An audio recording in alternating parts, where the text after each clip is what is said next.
1960കളുടെ അവസാനത്തോടെയാണ് ആധുനികതാ പ്രസ്ഥാനം സാഹിത്യത്തിൽ രംഗപ്രവേശം ചെയ്യുന്നത്. വിധിയിലുള്ള അവിശ്വാസം, അസ്തിത്വത്തെ അന്വേഷിക്കൽ, ജീവിത നിരാസം, രാഷ്ട്രീയവുമായി ബന്ധപ്പെട്ട സന്ദേഹങ്ങളും അഭിപ്രായ വ്യത്യാസങ്ങളും എല്ലാമാണ് അത്തരം കൃതികളുടെ പ്രമേയം.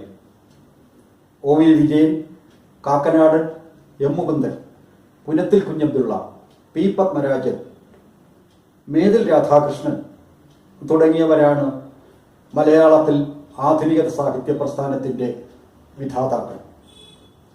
ഒ വി വിജയനും കാക്കനാടനും എം മുകുന്ദനുമാണ് അതിൽ പ്രധാനപ്പെട്ടത്. പാപബോധം, മൃത്യോപാസന, നിരാസം എന്നീ കാര്യങ്ങൾ ഈ 3 പേരുടെയും കൃതികളിൽ നമുക്ക് കാണാൻ കഴിയും. ഒ വി വിജയന്റെ ഖസാക്കിന്റെ ഇതിഹാസം, എം മുകുന്ദന്റെ ഡൽഹി, കാക്കനാടന്റെ വസ്തൂരി തുടങ്ങിയ കൃതികളിൽ ഈ ഘടകം നമുക്ക് ദർശിക്കാനാവും. ചരസ്സും ഭംഗും മറ്റു ലഹരി വസ്തുക്കളും മനുഷ്യന്റെ വ്യഥകൾക്കെല്ലാം പരിഹാരമാകും എന്ന് ശ്രീ മുകുന്ദന്റെ നോവലുകളിലെ നായക കഥാപാത്രങ്ങൾ വിശ്വസിച്ചിരുന്നു. ഡൽഹി, ആവിലായിലെ സൂര്യോദയം, ഹരിദ്വാരിൽ മണികൾ മുഴങ്ങുന്നു തുടങ്ങിയ നോവലുകളിലെ നായക കഥാപാത്രങ്ങളെല്ലാം ആ ജനുസിൽ പെടുന്നവയായിരുന്നു. എന്നാൽ പിൽക്കാലത്ത് ശ്രീ മുകുന്ദന്റെ രചനകൾ കുറച്ചുകൂടി യഥാതഥമാവുകയും മനുഷ്യജീവിതവുമായി കുറച്ചുകൂടി ബന്ധമുള്ളവയാവുകയും ചെയ്തു എന്നുള്ളതും എടുത്തു പറയേണ്ട വസ്തുതയാണ്. പ്രിയമുള്ളവരെ, പുസ്തകങ്ങളിലൂടെ എന്ന പരിപാടിയിലേക്ക് സ്വാഗതം. ഇന്ന് സംസാരിക്കുന്നത് ശ്രീ എം മുകുന്ദന്റെ നൃത്തം ചെയ്യുന്ന കുടകൾ എന്ന നോവലിനെ കുറിച്ചാണ്. ഇതൊരു തുടർ നോവലാണ്. 2015 ശ്രീ മുകുന്ദൻ തന്നെ എഴുതിയ കുട നന്നാക്കുന്ന ചോയി എന്ന കൃതിയുടെ 2ാം ഭാഗമെന്നോ തുടർ ഭാഗമെന്നോ ഈ നോവലിനെ വിശേഷിപ്പിക്കാം. അതുകൊണ്ട് തന്നെ ഈ 2 കൃതികളും ഒരേ സമയം വിശകലനം ചെയ്യാൻ നിർബന്ധിതനായിരിക്കുന്നു.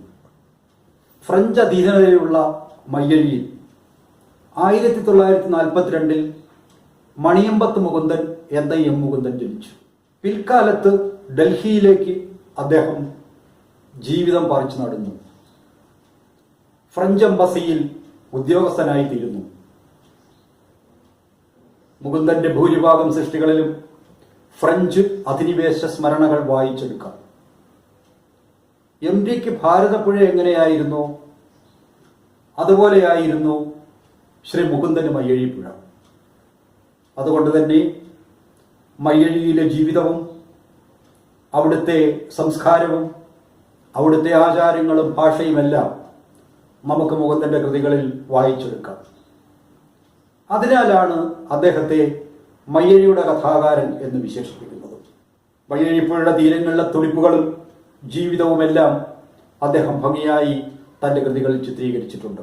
മയ്യഴിപ്പുഴയുടെ തീരങ്ങളിൽ ദൈവത്തിൻ്റെ വികൃതികൾ, ആവിലായിലെ സൂര്യോദയം എന്നീ നോവലുകളും, വേശ്യകളെ നിങ്ങൾക്കൊരമ്പലം, ശൂന്യതാകാന്ഡം, ഓട്ടോറിക്ഷക്കാരൻ്റെ ഭാര്യ എന്നീ ചെറുകഥകളും, എന്താണ് ആധുനികത എന്ന ഒരു ലേഖന സമാഹാരവും അദ്ദേഹത്തിൻ്റെ പ്രധാന കൃതികളായി പരിഗണിക്കപ്പെടുന്നു. കേരള സാഹിത്യ അക്കാദമി അവാർഡുകൾ, Vayalar award, M B Paul പുരസ്കാരം, മുട്ടത്ത് വർഗീയ അവാർഡ്, ഒ വി വിജയൻ പുരസ്കാരം, ഇങ്ങനെ ധാരാളം അവാർഡുകൾ അദ്ദേഹത്തിന് ലഭിച്ചിട്ടുണ്ട്. കുറേക്കാലം അദ്ദേഹം കേരള സാഹിത്യ അക്കാദമിയുടെ അധ്യക്ഷനായും പ്രവർത്തിച്ചു. ദൈവത്തിൻ്റെ വികൃതികൾ, സാവിത്രിയുടെ അരഞ്ഞാണം, സീത തുടങ്ങിയ കൃതികൾ ചലച്ചിത്രമായും വന്നിട്ടുണ്ട്. 2015 ശ്രീ എം മുകുന്ദൻ രചിച്ച നോവലാണ് കുട നന്നാക്കുന്ന ചോയി എന്നത്. മയ്യഴിയുടെ പ്രകൃതിയും ജീവിതവും ഭാഷയും സംസ്കാരവുമെല്ലാം ഈ കൃതിയിൽ നമുക്ക് വായിച്ചെടുക്കാം.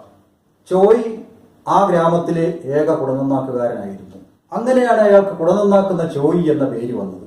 ഈ നോവലിലെ ഒട്ടുമിക്ക കഥാപാത്രങ്ങൾക്കും അവരവരുടെ തൊഴിലുമായി ചേർന്ന പേരുകളാണ് മുകുന്ദൻ നൽകിയിട്ടുള്ളത്. കൊപ്പരക്കാരൻ്റെ അവിടെ കുഞ്ഞമ്പു, വിദ്വാൻ കുഞ്ഞിരാമൻ മാഷ്, അന്തോണി സാഹിബ് മാഷ്, നൂറുകുമാരൻ, ഇവ ചില ഉദാഹരണങ്ങൾ മാത്രമാണ്. പട്ടാളത്തിൽ ചേരണമെന്നായിരുന്നു ചോയിയുടെ ആഗ്രഹം. ഒരു നാൾ അയാൾ തന്റെ മോഹസാഫല്യത്തിനായി കപ്പൽ കയറി ഫ്രാൻസിലേക്ക് പോകുന്നു. മയ്യഴി ഗ്രാമം മുഴുവനും അയാളെ യാത്രയയക്കാൻ എത്തിയിരുന്നു. യാത്ര തിരിക്കും മുമ്പേ കുടപ്പണിക്കാരൻ ചോയി തന്റെ നാട്ടുകാരനും തന്റെ അടുത്ത സുഹൃത്തുമായ മാധവന്റെ കൈവശം ഒരു ലെക്കോട്ട്, ഒരു കവർ ഏൽപ്പിക്കുന്നു. തനിക്ക് മാധവനെ മാത്രമേ വിശ്വാസമുള്ളൂ എന്നും അവൻ തന്റെ യഥാർത്ഥ സുഹൃത്താണെന്നും അയാൾ മാധവനോട് പറയുന്നു. തന്റെ മരണശേഷം മാത്രമേ ആ ലെക്കോട്ട് പൊട്ടിക്കാവൂ എന്നും അപ്പോൾ മാത്രമേ ആ കത്തിലെ വിവരം ഗ്രാമവാസികൾ അറിഞ്ഞുകൂടൂ എന്നും മാധവന് ശട്ടം കെട്ടുന്നു ചോയി. അയാൾ കപ്പൽ കയറിപ്പോയി. എന്താണ് ആ കത്തിലെ വിവരം എന്നറിയാനുള്ള ഗ്രാമീണരുടെ ജിജ്ഞാസയാണ് തുടർന്ന് നോവലിനെ മുന്നോട്ട് നയിക്കുന്നത്. കുറെ നാളുകൾക്ക് ശേഷം ഗ്രാമവാസികളെയാകെ ദുഃഖത്തിലാഴ്ത്തിക്കൊണ്ട് ചോയി യുദ്ധത്തിൽ മരിച്ചു എന്ന വിവരവുമായി ഒരു കമ്പി എത്തുന്നു. ഗ്രാമീണരൊന്നാകെ ദുഃഖാർത്തരായി മാറുന്നു. കുഞ്ഞമ്പു ഇല്ലിയയിട മുറ്റത്തു നിന്ന് കമ്പി ശിവായി കേശവൻ വിളിച്ചു ചോദിച്ചു. ഞാനും കമലേച്ചിയും പുറത്തു വന്നു. അച്ഛനകത്ത് കിടക്കാം, ഒരു കമ്പിയുണ്ട്. കമലേച്ചി ശിവായിയുടെ കയ്യിൽ നിന്ന് കമ്പി തട്ടിപ്പറിച്ചു. ഒപ്പിട്ടത് ഞാനാണ്. ഞാനിപ്പോൾ ആ വീട്ടിലെ ഒരു അംഗത്തെ പോലെയാണ്. കമ്പി ഒപ്പിട്ട് വാങ്ങാനുള്ള അധികാരം എനിക്കുണ്ട്. ചോയി വരുന്നുണ്ടാവും, യുദ്ധം കഴിഞ്ഞിരിക്കും. കമലേച്ചി കമ്പി പൊട്ടിച്ച് അതിലൂടെ കണ്ണോടിച്ചു. ശിവായി കേശവൻ മുഖം തിരിച്ചു അങ്ങ് ദൂരെ നോക്കി. ചോയി വരുന്നുണ്ട്, ദാ വായിക്കും. എന്റെ നേരെ കമ്പി നീട്ടിയ കമലേച്ചിയുടെ കൈ വിറയ്ക്കുന്നുണ്ടായിരുന്നു. മാധവി അമ്മായി വെയിലത്ത് കുട പിടിച്ച് വീട്ടിലേക്ക് നടക്കുകയായിരുന്നു. തീ പോലത്തെ വെയിൽ. വെയിൽ തട്ടിയാൽ മുഖം കറുത്തു പോകുമെന്ന് എങ്ങനെയോ അവർ അറിഞ്ഞിരുന്നു. അതുകൊണ്ട് മഴക്കാലത്ത് മാത്രമല്ല വേനൽക്കാലത്തും അവർ കുട പിടിച്ചു നടക്കാൻ തുടങ്ങി. തുറന്നു പിടിച്ച മുട്ടുകുടയിൽ നിന്ന് ഒരു തുള്ളി വെള്ളം അവരുടെ മുഖത്തിട്ട് വീണു. ഈ വെയിലത്ത് എവിടെ നിന്ന് വന്നു വെള്ളത്തുള്ളി? അവർ തല ഉയർത്തി മുകളിലേക്ക് നോക്കി. ഒരു മേഘച്ചിന്ത് പോലും ഇല്ലാത്ത കടും നീല ആകാശത്തിന്റെ തിളക്കത്തിൽ അവരുടെ കണ്ണ് മഞ്ഞളിച്ചു പോയി. അവർ ഉടനെ കണ്ണടച്ചു കളഞ്ഞു. അന്നേരം കുടയിൽ നിന്ന് ഒരു തുള്ളി കൂടി അവരുടെ കവിളിൽ വന്ന് വീണു. വിരൽ കൊണ്ട് ആ വെള്ളത്തുള്ളി തൊട്ട് അവർ നാവിന്മേൽ വെച്ചു. കണ്ണുനീരിന്റെ രുചി. ജീവിതത്തിൽ ഒരുപാട് കണ്ണീർ കുടിച്ചിട്ടുള്ള മാധവി അമ്മയ്ക്ക് മറ്റാരെക്കാളും നന്നായി കണ്ണീരിന്റെ രുചി അറിയാമായിരുന്നു. എന്താ കൂടെ ഇഞ്ഞി കരയ്യ? അവർ മുഖമുയർത്തി ചോദിച്ചു. ചോയിയുടെ മരണം എം മുകുന്ദൻ ചിത്രീകരിക്കുന്നത് ഈ വാക്കുകളിലൂടെയാണ്. ചോയി മരിച്ചുവെന്നോ ഗ്രാമവാസികൾ ഞെട്ടിവിറച്ചുവെന്നോ കമലേച്ചിയും മാധവനും മാധവിയമ്മയും കരഞ്ഞുവെന്നോ എന്നും മുകുന്ദൻ പറയുന്നില്ല. അതുതന്നെയാണ് അദ്ദേഹത്തിന്റെ രചനാ കൗശലവും. നോവലിൽ അങ്ങോളം ഇങ്ങോളം അദ്ദേഹത്തിന്റെ മറ്റു കൃതികളിലേതെന്നതുപോലെ ഈ രചനാ കൗശലം നമുക്ക് ദർശിക്കാനാവും. ചോയി മരിച്ചു. ഒടുവിൽ ഓക്കുമരത്തിന്റെ പെട്ടിയിൽ അവന്റെ മൃതശരീരമെത്തി. ഇനി അവന്റെ വാക്കുപ്രകാരം ലെക്കോട്ട് തുറക്കാം. ഗ്രാമവാസികൾ ഒന്നാകെ മാധവനോട് അത് തന്നെ ആവശ്യപ്പെടുന്നു. പക്ഷെ അവന്റെ കയ്യിൽ ആ കത്തുണ്ടായിരുന്നില്ല. അതവൻ സൂക്ഷിക്കാൻ ഏൽപ്പിച്ചത് മാധവിയമ്മായിയാണ്. ലെക്കോട്ട് വാങ്ങി മാധവൻ ഇങ്ങനെ വായിക്കുന്നു. വയറ്റുപിഴപ്പിന് വേണ്ടിയാണ് ഞാൻ കപ്പൽ കയറി പോകുന്നത്. എൻ്റെ നാട് ഗാന്ധിയുടെ ഇന്ത്യയാണ്. ഞാൻ മരിച്ചു കഴിഞ്ഞാൽ എൻ്റെ മൃതദേഹം നമ്മുടെ ദേശീയ പതാകയിൽ പൊതിഞ്ഞ് ശിലയിലേക്ക് എടുക്കണം. അങ്ങനെ ചെയ്തില്ലെങ്കിൽ എൻ്റെ ആത്മാവിനൊരിക്കലും ശാന്തി ലഭിക്കില്ല. നിശബ്ദമായാണ് മാധവൻ ഈ വരികൾ വായിച്ചത്. അവൻ ഉച്ചത്തിൽ വായിച്ചത് മറ്റൊരു രീതിയിലായിരുന്നു. വയറ്റുപിഴപ്പിന് വേണ്ടിയാണ് ഞാൻ കപ്പൽ കയറി പോകുന്നത്. എൻ്റെ നാട് ഭാരതമാണ്. ഭാരതദേശത്തിൻ്റെ സംസ്കാരത്തിലും പാരമ്പര്യങ്ങളിലും ഞാൻ അഭിമാനം കൊള്ളുന്നു. ഞാൻ മരിച്ചു കഴിഞ്ഞാൽ എൻ്റെ മൃതദേഹം കാവിയിൽ പൊതിഞ്ഞ് ചിതയിലൊടുക്കണം.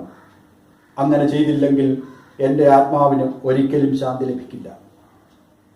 ആൾക്കൂട്ടം നിശബ്ദമായി. അവർക്ക് നിരാശ തോന്നി. അവരെന്തെല്ലാമോ പ്രതീക്ഷിച്ചിരുന്നു. എല്ലാവരും പിരിഞ്ഞുപോയി. ആളൊഴിഞ്ഞ വഴിയിലൂടെ ഞാൻ ചോയിയുടെ വീട്ടിലേക്ക് നടന്നു. വൈകാതെ ഒരു കാളവണ്ടി നിറയെ സന്യാസിമാർ അവിടെ വന്നിറങ്ങി. തെക്കു നിന്നുള്ള ആവി വണ്ടിയിൽ ചന്ദനക്കുറിതിട്ട കുറെ യുവാക്കളും വന്നു. നാട്ടുകാർക്ക് പരിചയമില്ലാത്ത ചിലർ ഓക്കുമരം കൊണ്ടുള്ള ശവപ്പെട്ടിക്ക് മുകളിൽ ഒരു കാവി പതാക വിരിച്ചു. അപരിചിതരുടെ ഒരാൾക്കൂട്ടം കാവി പുതച്ച ചോയിയെ ചുമന്നുകൊണ്ട് ശ്മശാനത്തിലേക്ക് നടന്നു. അല്പനേരത്തിനു ശേഷം അവിടെ നിന്ന് ഉയർന്ന പുകയ്ക്കും കാവി നിറമായിരുന്നു. കുടനന്നാക്കുന്ന ചോയി എന്ന നോവൽ അവസാനിക്കുന്നത് ഇങ്ങനെയാണ്. കുടനന്നാക്കുന്ന ചോയി എന്ന നോവലിലേതുപോലെ തന്നെ നൃത്തം ചെയ്യുന്ന കുടകളിലും ഞാൻ എന്ന മാധവനാണ് കഥ പറയുന്നത്. ഞാൻ കുഞ്ഞിക്കുഞ്ഞിയിൽ അമ്പൂട്ടിയുടെ മകൻ മാധവൻ കഠിനമായ മനോവേദനയിലാണ്. കുടനന്നാക്കുന്ന ചോയി ഫ്രാൻസിൽ പട്ടാളക്കാരനാകാൻ പോയി യുദ്ധത്തിൽ മരിക്കുന്നു. ചോയി പോകും മുമ്പ് മാധവന്റെ കയ്യിൽ ഒരു ലക്കോട്ട് ഏൽപ്പിച്ചിരുന്നു. തന്റെ മരണശേഷമേ അത് പൊട്ടിച്ചു വായിക്കാവൂ എന്ന നിർദ്ദേശമുണ്ടായിരുന്നു. പക്ഷേ മാധവൻ ആ കത്ത് തിരുത്തിയാണ് ഗ്രാമവാസികൾക്ക് മുന്നിൽ വായിച്ചത്.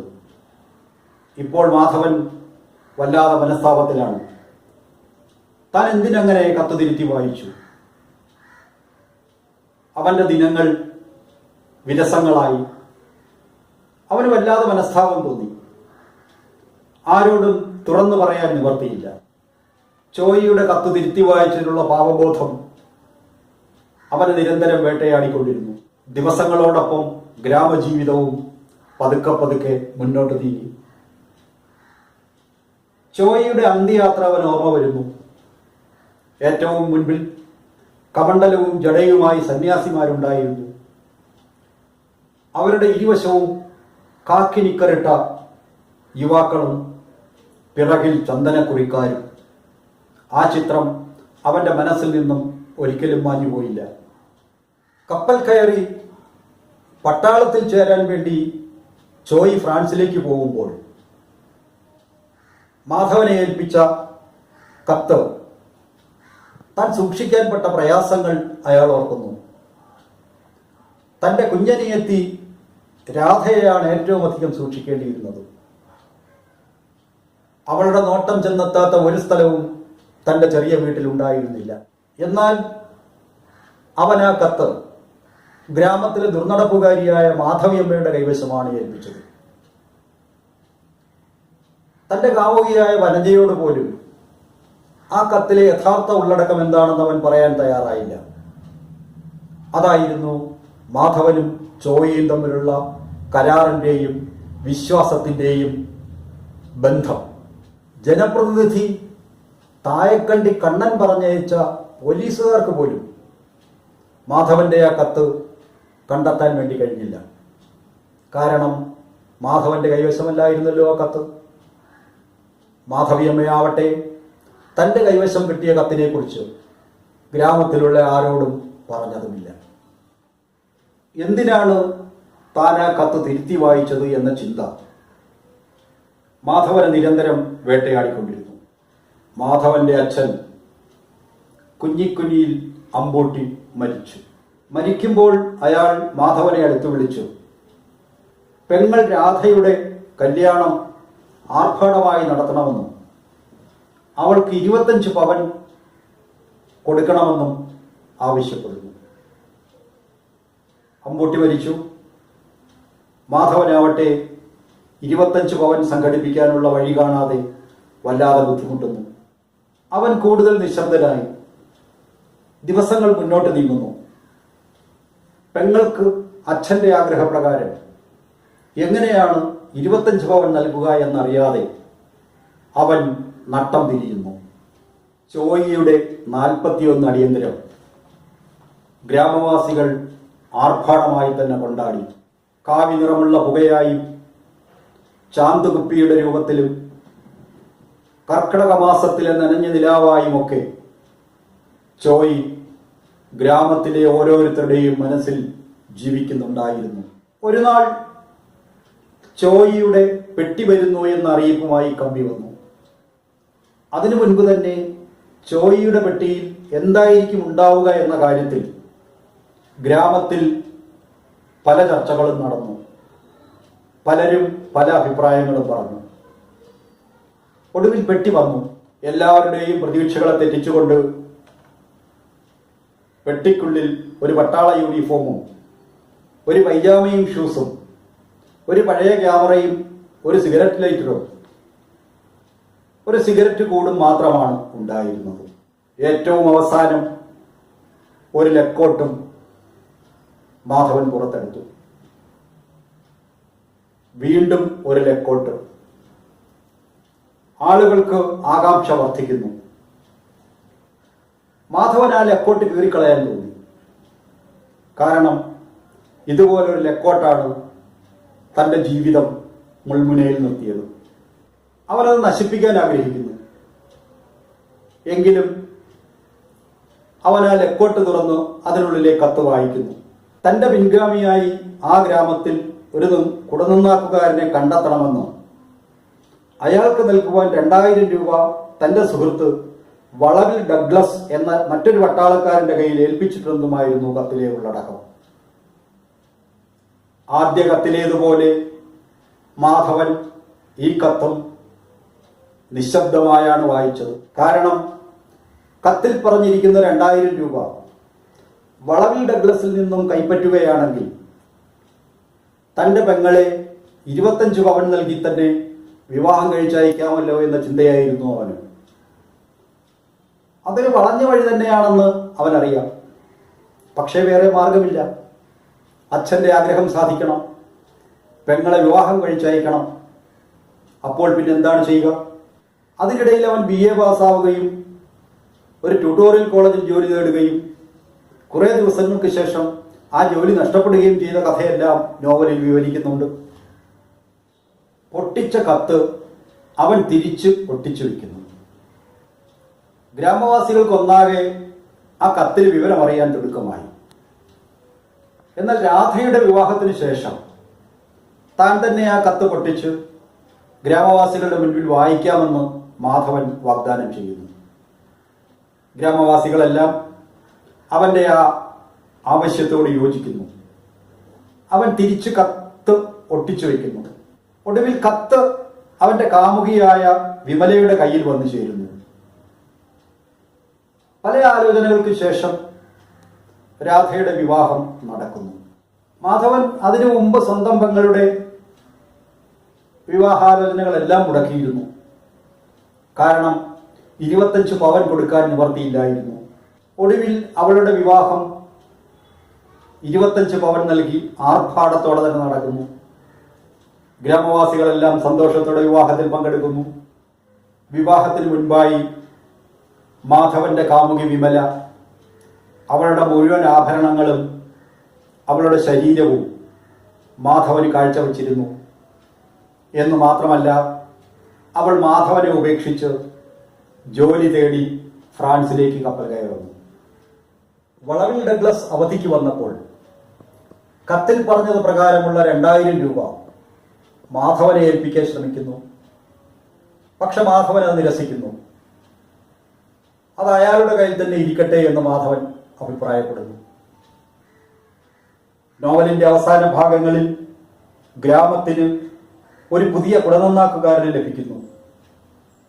അവന്റെ പേര് കുഞ്ഞിക്കുനിയിൽ അമ്പൂട്ടിയുടെ മകൻ മാധവൻ എന്നായിരുന്നു. അവന്റെ ചുറ്റും കാർമുകിലുകൾ തുറന്ന കുടകളായി നൃത്തം ചെയ്യുമ്പോൾ നൃത്തം ചെയ്യുന്ന കുടകൾ എന്ന നോവൽ അവസാനിക്കുന്നു. ധാരാളം സവിശേഷതകളുള്ള നോവലുകളാണ് നൃത്തം ചെയ്യുന്ന കുടയും കുടന്നാക്കുന്ന ചോയി എന്നതും. ഗ്രാമീണ പശ്ചാത്തലത്തിൽ വിടർന്ന് വികസിക്കുന്ന നോവലാണ് ഇവ രണ്ടും. നിഷ്കളങ്കരായ ഗ്രാമീണ മനുഷ്യർ ആ ഗ്രാമീണ സ്വഭാവത്തിനിണങ്ങിയ പശ്ചാത്തലം, അവരുടെ സംഭാഷണ രീതി, സത്യസന്ധത, പരസ്പര സഹകരണമെല്ലാം ഈ നോവലിൽ ശ്രീ എം മുകുന്ദൻ വളരെ ഭംഗിയായി ചിത്രീകരിച്ചിരിക്കുന്നു. ആദ്യം പറഞ്ഞതുപോലെ കഥാപാത്രങ്ങളുടെ പേര് ഏറ്റവും ശ്രദ്ധേയവും രസകരവുമാണ്. കുഞ്ഞമ്പു കണിയാൻ, കുഞ്ഞിക്കോരൻ വൈശ്യർ, പൈതല് ദശരർ, കാപ്പിക്കാരൻ കേളു, കുഞ്ഞിക്കുട്ടി സറാപ്പ്, കേളൻ മേസ്ത്രി, നൂറുകുമാരൻ, പത്രാസുകാരൻ പത്രോസ്, കമ്പിശിവായി കേശവൻ, മന്തുകാരൻ ഫെർണാണ്ടസ്, ഇങ്ങനെ വിചിത്ര നാമധാരികൾ. ഏതോ ബഷീർ കൃതിയിലെ കഥാപാത്ര നാമങ്ങൾക്ക് സമാനമായവയാണ് അവയെല്ലാം. വനജയുടെ നിരാഹാരം, ദൈവത്തെ കാണാൻ പോകുന്ന രണ്ട് ഗ്രാമീണർ, അവരുടെ അനുഭവം, ഇരുട്ടിലിരിക്കുന്ന ഈശ്വരനെ ദർശിക്കുന്ന വിദ്വാൻ കുഞ്ഞിരാമൻ മാഷ്, അങ്ങനെ രസകരവും ആഹ്ലാദകരവുമായി ധാരാളം സന്ദർഭങ്ങൾ നോവൽ വരച്ചു കാട്ടുന്നു. കുടനന്നാക്കുന്ന ചോയി എന്ന കൃതിക്ക് 210 രൂപയും നൃത്തം ചെയ്യുന്ന കുടകൾ എന്ന കൃതിക്ക് 350 രൂപയുമാണ് വില. ഈ പരിപാടിയുടെ മുൻ എപ്പിസോഡുകളിൽ പറഞ്ഞിട്ടുള്ളതുപോലെ ഒരു വിമർശനവും ഒരു നിരൂപണവും ഒരു പ്രസംഗവും പുസ്തക വായനയ്ക്ക് സമാനമാവുകയില്ല. അതുകൊണ്ട് തന്നെ ഈ രണ്ട് കൃതികളും നിർബന്ധമായും വായിച്ചിരിക്കണം. ഒരു പുതിയ വായനാനുഭവം അനുവാചകർക്ക് ലഭിക്കും എന്ന് നിസ്സംശയം പറയാം. നിർത്തുന്നു. നന്ദി.